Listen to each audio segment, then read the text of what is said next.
Estranho, mas difere de qualquer outro registro histórico disponível em qualquer biblioteca pública. A narrativa da Bíblia começa com a formação da Terra e conclui com o término do mundo. Nenhum outro registro histórico foi divulgado, abrangendo uma gama tão abrangente de eventos no planeta Terra. Isso se deve, em parte, ao fato de ninguém ter estado presente no início para testemunhar e documentar, e, portanto, ninguém pode escrever de forma autoritária sobre o início de nosso mundo. Somos os únicos a saber como tudo terminará. Isso é singular. O Senhor não revelou o futuro aos seus seguidores para satisfazer sua curiosidade. Foi para prepará-los para o porvir, evitando surpresas e interpretações equivocadas. Sejamos gratos porque Jesus foi tão claro ao compartilhar o que o futuro reserva para nós. As pessoas perguntam: estamos nos últimos tempos? No entanto, a Bíblia fala dos últimos dias, e estamos nesses últimos dias há 2000 anos. O último dia começou no Pentecostes, onde a primeira profecia dos últimos dias foi cumprida. Cada geração cristã deve viver pronta para o retorno do Senhor. A Bíblia é uma obra repleta de previsões. Suas páginas contêm 735 previsões sobre o futuro. Uma previsão pode ser encontrada em um quarto dos capítulos da Bíblia, do começo ao fim. É, essencialmente, um texto profético, embora alguns livros se concentrem mais em previsões do que outros. 596 das 735 previsões realmente ocorreram e cumpriram-se literalmente de acordo com as Escrituras. Portanto, 81% de todas as profecias bíblicas já se cumpriram, e algumas dessas profecias foram feitas séculos antes. Não requer muita confiança acreditar que os restantes 19 também acontecerão. É uma porcentagem muito alta. A Bíblia mostrou ser 100% correta para cada previsão que poderia ter sido cumprida até agora. Do restante, a maioria está relacionada ao retorno real de Jesus e ao que acontece depois disso. Quantas dessas previsões ainda precisam se concretizar antes do retorno de Jesus? A resposta é cerca de 20, e estamos atentos para observar esses eventos antes de buscarmos o retorno do Senhor. Jesus nos disse para vigiar e orar. O que vigiamos? Não podemos ficar parados e olhar as nuvens esperando por sua aparição. Não é isso que ele quis dizer. Ele quis dizer ficarmos atentos ao que está acontecendo no mundo e observar quais sinais ele nos deu para ajudar na preparação. Sinais são os indicativos. Então vamos examinar Mateus capítulo 24, onde os discípulos lhe perguntaram quais seriam os sinais de seu retorno. O que faríamos se não soubéssemos quando isso vai acontecer? À sua pergunta, Jesus deu uma resposta direta e inequívoca. Podemos agradecer a Deus por ele ter respondido de maneira tão clara.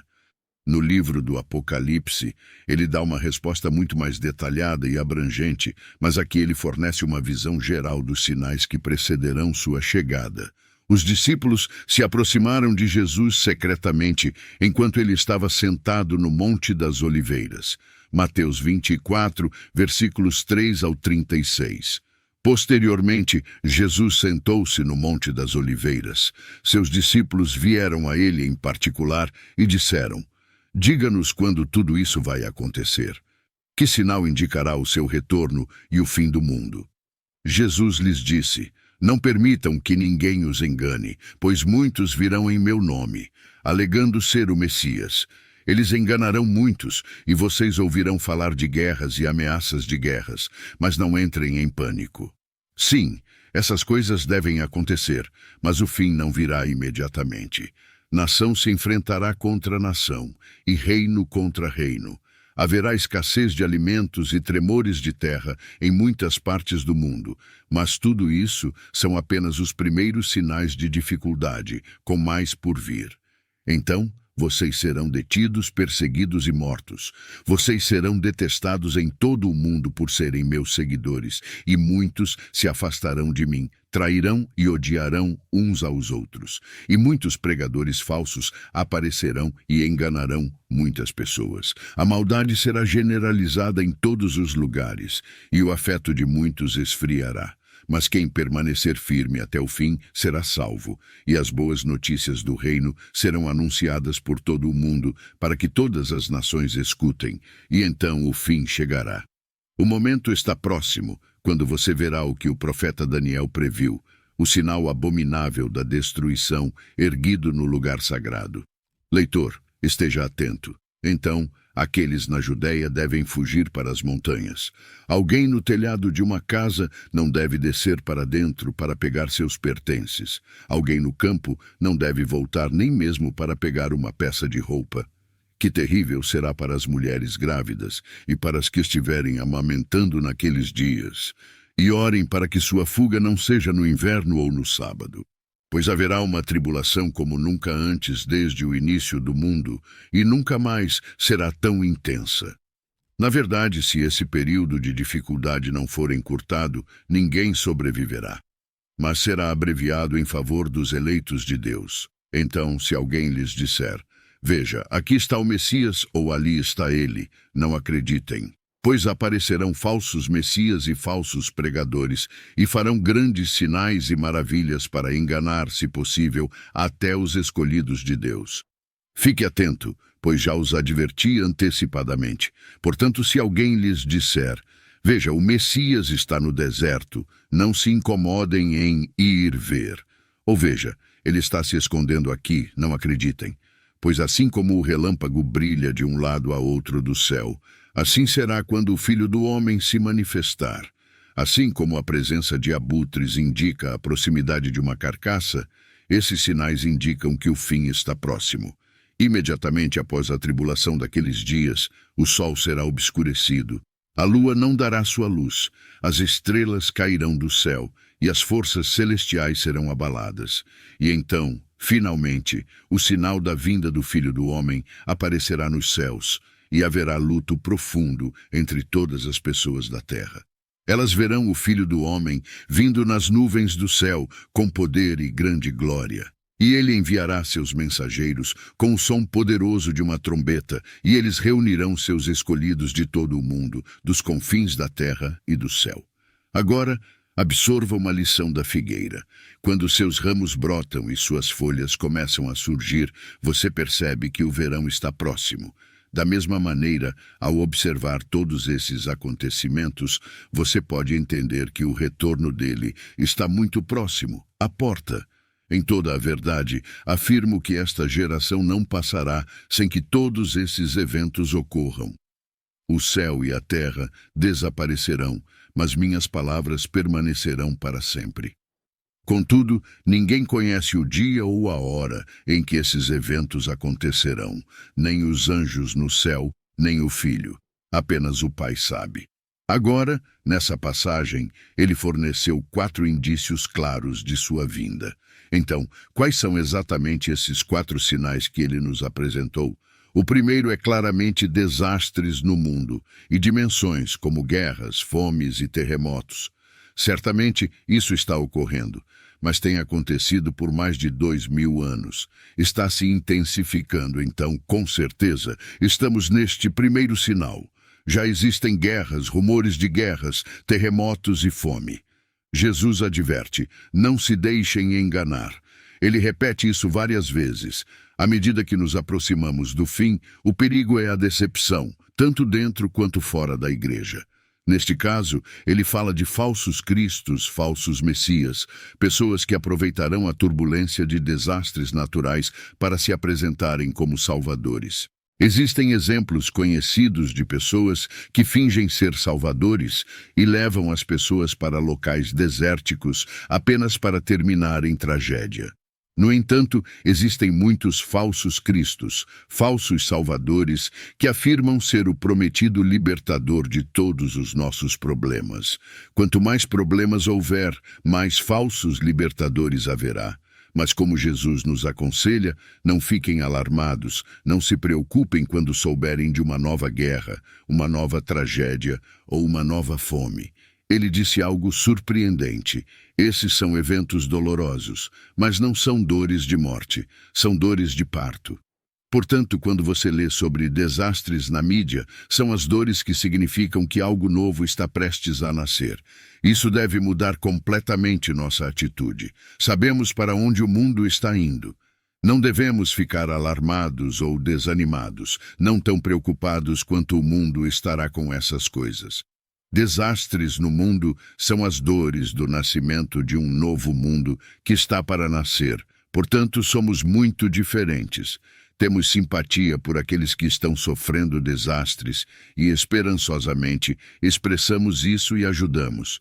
Mas em nossos corações não estamos alarmados, estamos esperançosos.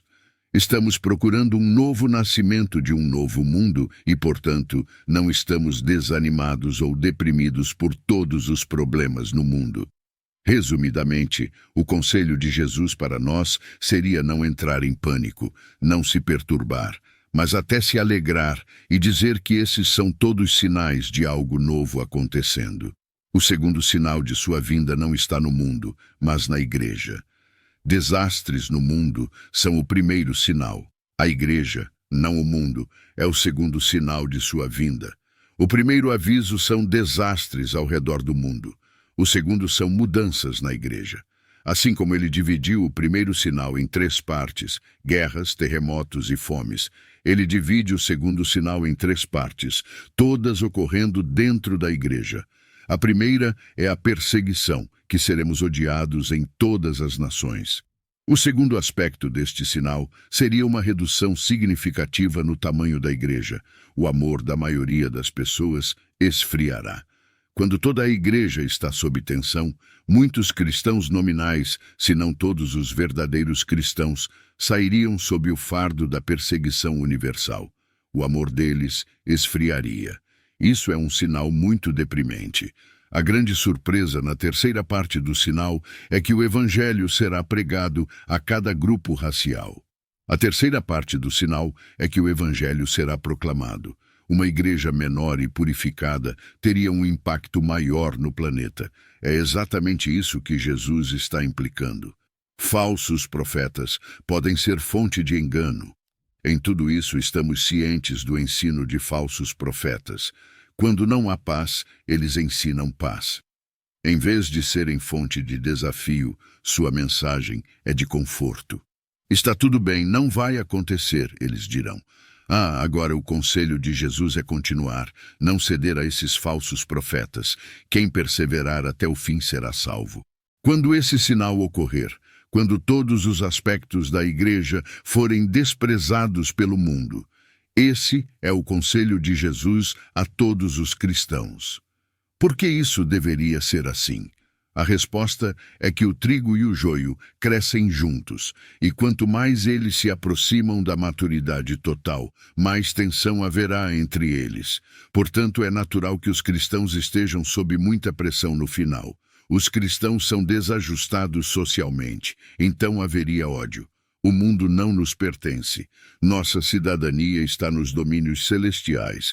Somos únicos, e é por causa de nossa singularidade que pode surgir o ódio. Como Jesus era tão diferente de todos os outros, ele atraiu ódio contra si mesmo. João 15:19. Se você pertencesse ao mundo, ele o amaria como se fosse seu próprio. Em vez disso, o mundo o detesta porque você não faz parte dele. No entanto, eu o escolhi fora do contexto mundial. Não é agradável ser desconsiderado. Isso nos conduz ao terceiro sinal do fim dos tempos, que é a aflição de Jerusalém. Geograficamente, será bastante restrito.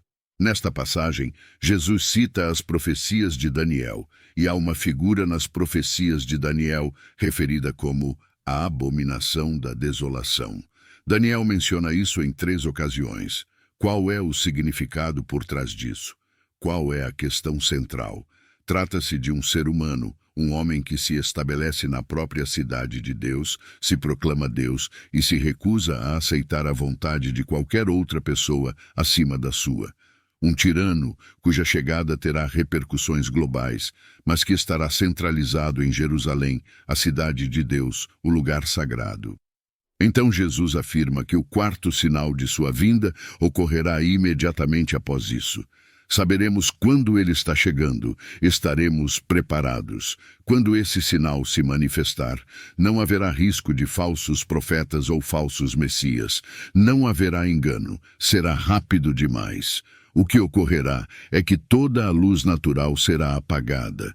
O sol escurecerá, as estrelas cairão. Há muitas previsões disso ao longo da Bíblia. Isaías declara: os céus serão enrolados como um pergaminho, todas as estrelas do céu se dissolverão. Os céus serão enrolados como um pergaminho, e todas as suas estrelas cairão como folhas murchas da videira, como folhagem da figueira. A luz natural se extinguirá, deixando apenas a iluminação artificial para banhar a terra. O que está ocorrendo? O que está acontecendo? Podem perguntar as pessoas. É isso, exclamarão os cristãos. O sol, as estrelas e a lua deixarão de brilhar. Antes que isso aconteça, Deus apaga as luzes do céu para preparar o caminho para o brilho fulgurante que marcará seu retorno. Então ele volta as nuvens para a terra e nos encontramos com ele. Não nos encontraremos em um estádio terrestre, pois não há um grande o suficiente para acomodar uma multidão tão grande. Nos encontraremos no ar e isso será suficiente. Não é uma perspectiva incrível? Quando você testemunhar todas essas coisas, você compreenderá que ele está às portas, prestes a entrar, ele diz. A seguir, Jesus faz uma declaração bastante simples sobre uma figueira, e é aqui que muitos cristãos se confundem. Ele afirma: aprendam com a figueira esta lição. Assim que seus galhos se tornam tenros e suas folhas começam a brotar, você sabe que o verão está próximo. Jesus está nos indicando que quando percebermos todas essas coisas ocorrendo, saberemos que chegamos lá. Agora, aquela analogia da figueira não é uma alegoria. É uma analogia direta de experiências cotidianas, como Jesus frequentemente utilizava em seu ensino. Você observa a figueira agindo assim. Você afirma: o verão está se aproximando e será da mesma forma quando notarmos esses 4 sinais. Saberemos que o verão está chegando. Infelizmente, as pessoas interpretaram isso como uma alegoria.